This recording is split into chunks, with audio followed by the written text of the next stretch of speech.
Hello दोस्तों, आज के इस व्लॉग में आप सबका स्वागत है। हमारे इस चैनल को आप सबने सब्सक्राइब किया, पसंद किया, उसके लिए आपका धन्यवाद। आज की इस वीडियो में आप देखेंगे मेरा आज का एक दिन। हर रोज़ की तरह सुबह सबसे पहला काम चावल को भिगो लेते हैं। जैसे मैंने कहा था ये पकने में थोड़ा टाइम लेता है, इसीलिए पहला काम यही होता है। नाश्ते में आज बना है डोसा और चटनी, साथ में चाय। पानी हो गया है गरम, अभी चावल को चढ़ा देते हैं और बाकी की काम की ओर बढ़ते हैं। केरल में अभी बारिश होने की वजह से जो लकड़ियाँ चूल्हा जलाने के लिए इस्तेमाल में आती है वो उनको सूखा रखना बहुत मुश्किल हो जाता है। हम जितना भी कोशिश कर लें उन्हें सूखा रखने के लिए, पर उनमें नमी रहती ही है। चलिए दिखाती हूँ मैं आपको अगला काम। मैंने जैसे आपको पहले व्लॉग में बताया था, अगर आपने वो व्लॉग देखा हो तो आपको पता चलेगा।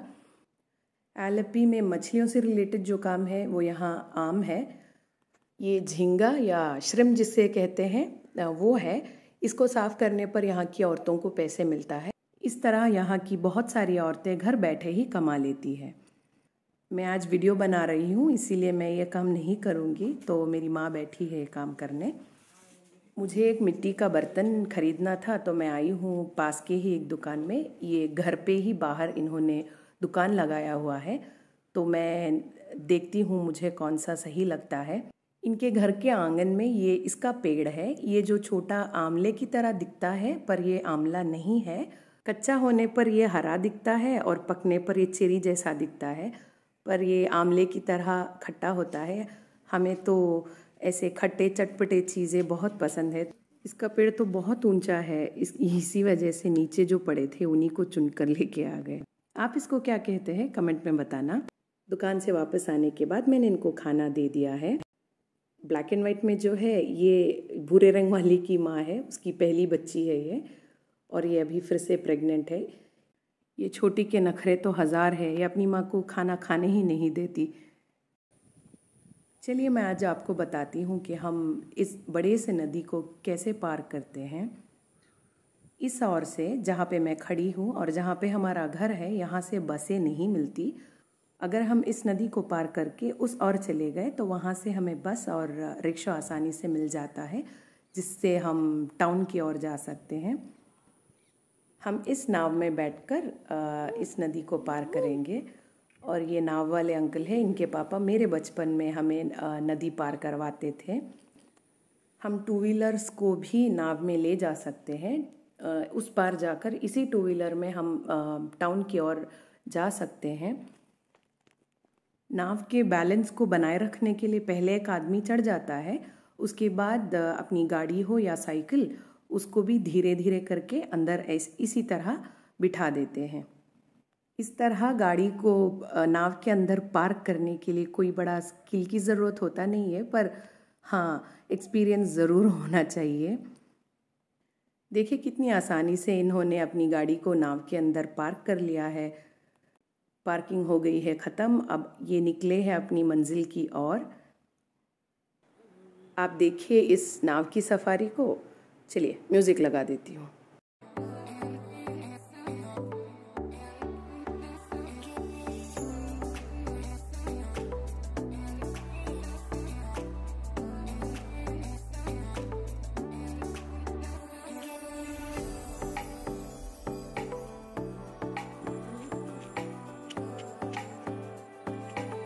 Pierna.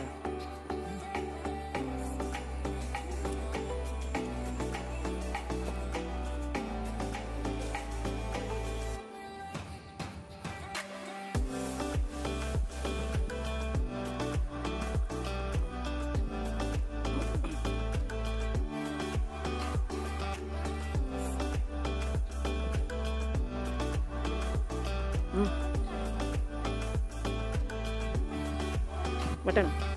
Bentar ya.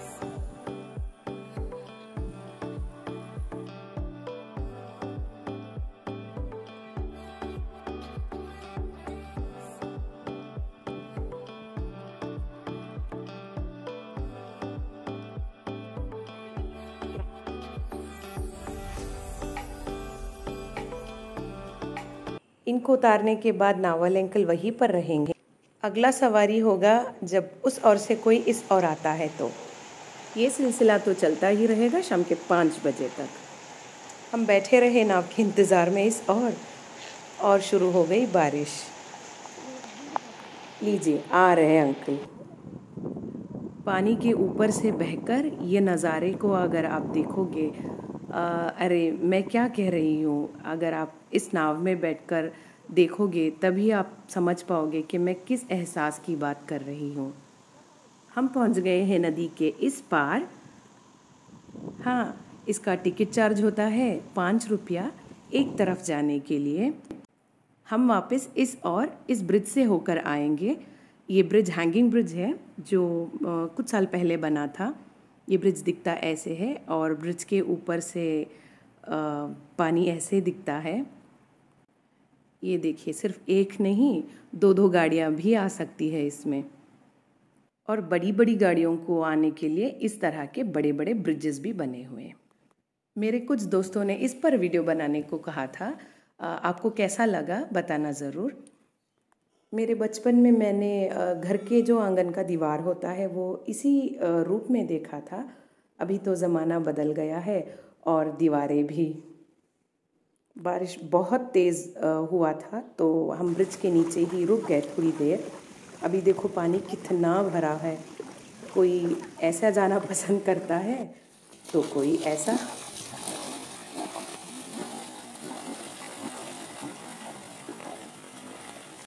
सुबह से इनको नहीं देखा ना आपने। देखिए ये कहाँ पे बैठा है आके। घर के दरवाजे हम चाहे कितना भी बंद रख ले, ये छोटा सा गैप मिलने पर ये पता नहीं कैसे गायब हो जाता है। घर के अंदर रहना तो एलर्जी जैसा लगता होगा इसको। कितना गंदा कर रखा है देखिए आप। अभी भी इसका कोई इरादा नहीं है अंदर आने का। मैं गई थी उसको ढूंढने तो मेरा भांजा गया था इनको लाके अंदर बंद करने के लिए। बारिश में थोड़ा भीग गए थे।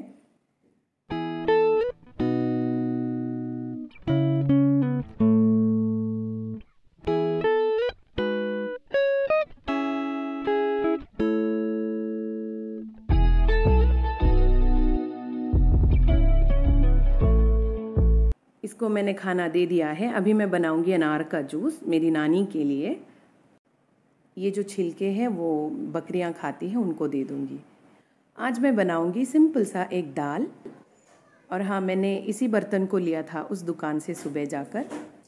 1 कप दाल को मैंने धोकर भिगो दिया है। अभी मैं काट लेती हूँ 2 मीडियम साइज़ के प्याज और 3 टमाटर को।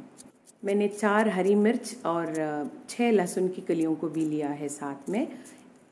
इस दाल में मैं लाल मिर्च पाउडर का यूज़ नहीं करूँगी।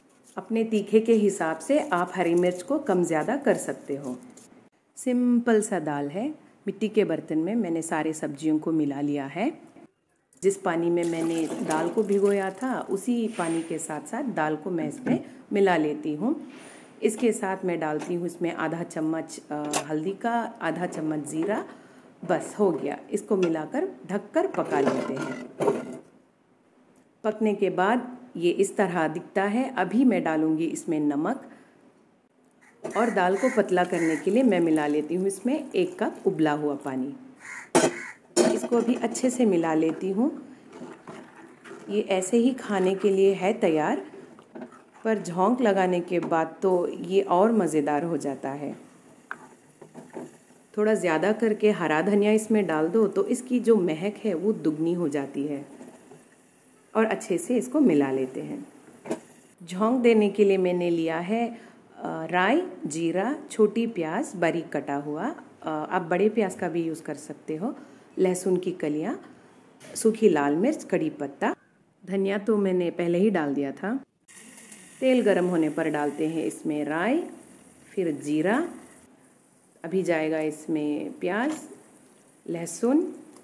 इसको अच्छे से भून लेते हैं। अभी डाल लेते हैं इसमें सूखी लाल मिर्च। इसको भी अच्छे से भूनने के बाद इसमें जाएगा कड़ी पत्ता। हो गया बस।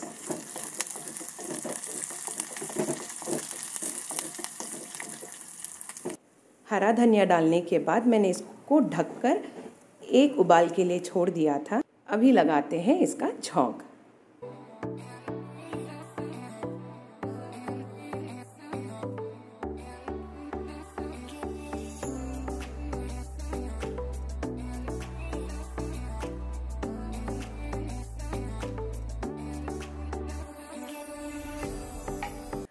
शाम को हम गए थे मेरे मासी के घर, जहाँ पे मैं खड़ी हूँ यही उनका घर है।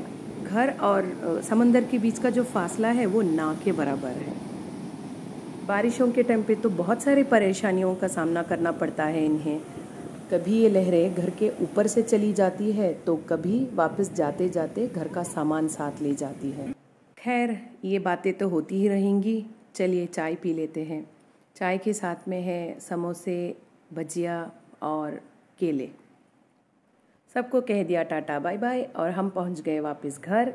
समोसे और भजिए ने कर दिया है पेट को फुल। डिनर करने का कोई प्लान दूर दूर तक का है नहीं।